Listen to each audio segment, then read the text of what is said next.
बहुत समय पहले की बात है। एक गांव में दानव भूतिया का खौफ था। वह दानव रात होते ही गांव में आता और जो भी व्यक्ति उसे दिखता वह उसे मार देता। ये सब से गांव में और डर का माहौल बढ़ता चला गया। अरे भाई, देखो देखो इस दानव ने किस तरह इसे मारा है। हे भगवान, पता नहीं हम लोगों का क्या होगा। हाँ भाई, अब तो लगता है हम लोगों को घर के अंदर ही रहना होगा, नहीं तो यह दानव हमें भी खत्म कर देगा। एक दिन राजेश जंगल से गुजर रहा होता है। तभी राजेश को दानव भूत दिखता है। अरे बाप रे, यह दानव भूतिया यहाँ क्या कर रहा है। अरे मर गए रे, भागो यहाँ से। तभी दानव भूतिया की नज़र भी राजेश पर पड़ जाती है। फिर राजेश वहां से भागने लगता है और दानव उसका पीछा करने लगता है। राजेश भागते भागते किसी तरह अपनी जान बचाकर अपने घर तक पहुंच जाता है। तभी राजेश की पत्नी बोलती है, ए जी, तुम घबराए हुए क्यों लग रहे हो और भागते हुए घर आ रहे हो? अरे क्या बताऊं मैं तुम्हें, आज तो मैं मरते मरते बच गया। आज मेरा सामना दानव भूतिया से हो गया था। किसी तरह मैं जान बचाकर आया हूँ। वो दानव भूतिया मेरा पीछा कर रहा है। हे भगवान, क्या मुसीबत है। ए जी, कहीं वो यहाँ ना आ जाए और हमारी जान ना ले ले। क्या करेंगे जी? तुम जल्दी जाओ और देखो खिड़कियां दरवाजे सब बंद तो है ना। ठीक है जी, मैं जाकर देखती हूँ। और इधर दानव भूतिया राजेश का पीछा करते करते गांव में पहुंच जाता है और अपने शिकार का तलाश करने लगता है। गांव वाले दानव भूतिया को अपने घरों से छुप छुप कर देखते रहते हैं। अरे सुषमा, देखो वह वही दानव भूतिया है जिसका खौफ पूरे गांव में है। अजी, इसको तो देखो, कितना डरावना दिख रहा है। मुझे तो नहीं लगता है कि इसके हमले से कोई भी बच पाएगा। तुम जल्दी जाओ और घर को अंधेरा कर दो। कहीं इसकी नज़र हम पर पड़ गई तो यह हमें जिंदा नहीं छोड़ेगा। फिर उसकी पत्नी जल्दी से जाती है और पूरे घर को अंधेरा करती है और वह उसे छुपकर देखने लगती है। दानव भूतिया यहाँ से वहाँ अपने शिकार का तलाश करने लगता है और तलाश करते करते एक घर के छत पर चला जाता है।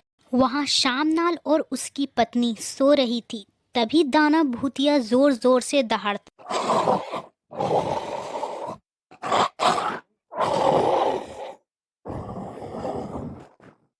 तभी शामनाल की नींद खुलती है। अरे मर गए रे, ये दानव भूतिया यहाँ क्या कर रहा है। ए भगवान, हमें बचाओ। अरे भगवान, जल्दी उठो, देखो दानव भूतिया यहाँ आ गया है। तभी उसकी पत्नी उठती है और दानव भूतिया को देखकर हक्का बक्का हो जाती है। तभी वह दानव भूतिया जोर जोर से दहाड़ने लगता है।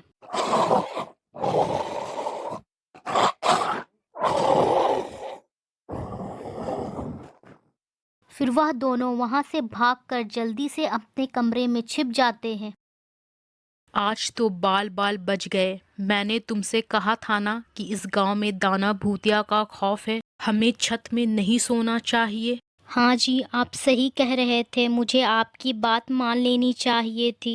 बस आज हमें भगवान ने बचा लिया। बस किसी तरह यह दानव यहाँ से चला जाए। जब दानव को कोई शिकार वहां नहीं दिखता है तो फिर वो वहां से चला जाता है। फिर अगले दिन सुबह होने पर, अरे राजेश भाई, कल तो मैं और मेरी पत्नी बाल बाल बच गए। कल रात में वह दानव भूतिया हमारे छत पे आ गया था। वह तो हमारी किस्मत अच्छी थी कि हम वहां से भाग निकले, नहीं तो कल हमारी लाश मिलती।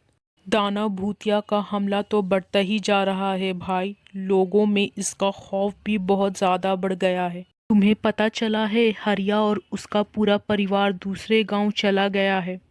अरे भाई, मैं भी यह गांव में नहीं रहना चाहता, लेकिन यार क्या करूं। या घर बार छोड़कर जाऊं तो कहाँ जाऊं। हम सबको मिलकर गांव के मुखिया के पास जाना चाहिए ताकि वह हम लोगों की समस्या का कोई हल बता पाए। सही कहते हो भाई, चलो हम अपने साथ कुछ गांव वालों को भी ले चलते हैं। फिर कुछ गांव वाले मिलकर मुखिया के पास जाते हैं। मुखिया जी, आपको तो पता ही होगा पूरे गांव में दानव भूतिया का खौफ बढ़ता ही जा रहा है और गांव वाले अपने घरों को छोड़कर इस गांव से जा रहे हैं। ऐसा चलता रहा तो कुछ ही दिनों में यह गांव पूरा खाली हो जाएगा। मुखिया जी, अब जल्द से जल्द इसका कोई हल निकालें। हाँ, तुम सब सही कहते हो। हमें कोई ना कोई हल जल्द से जल्द निकालना होगा और यह दानव भूत का सामना करना ही पड़ेगा। मुखिया जी, हम लोगों को तांत्रिक के पास जाना होगा, वही इसका उपाय हम सबको बता सकता है। हाँ, तुम सही कह रहे हो। हम लोगों को तांत्रिक के पास जाना चाहिए। चलो तांत्रिक के पास चलते हैं। मुखिया और गांव वाले तांत्रिक के पास पहुंचकर कहते हैं, हमारे गांव में एक दानव भूतिया आ गया है जो सभी को मार रहा है। हमारी मदद कीजिए।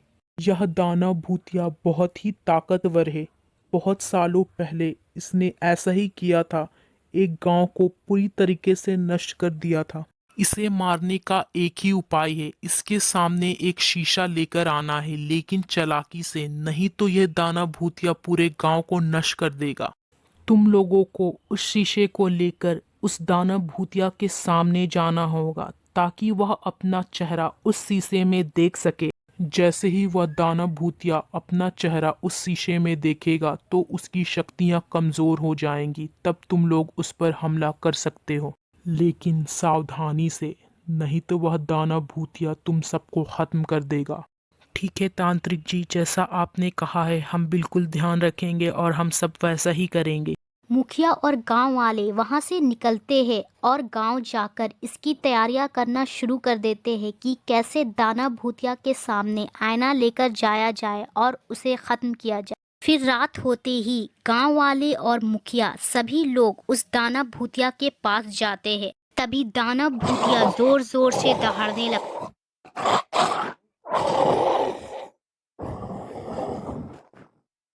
और राजेश दानव भूतिया का ध्यान भटकाने लगता है।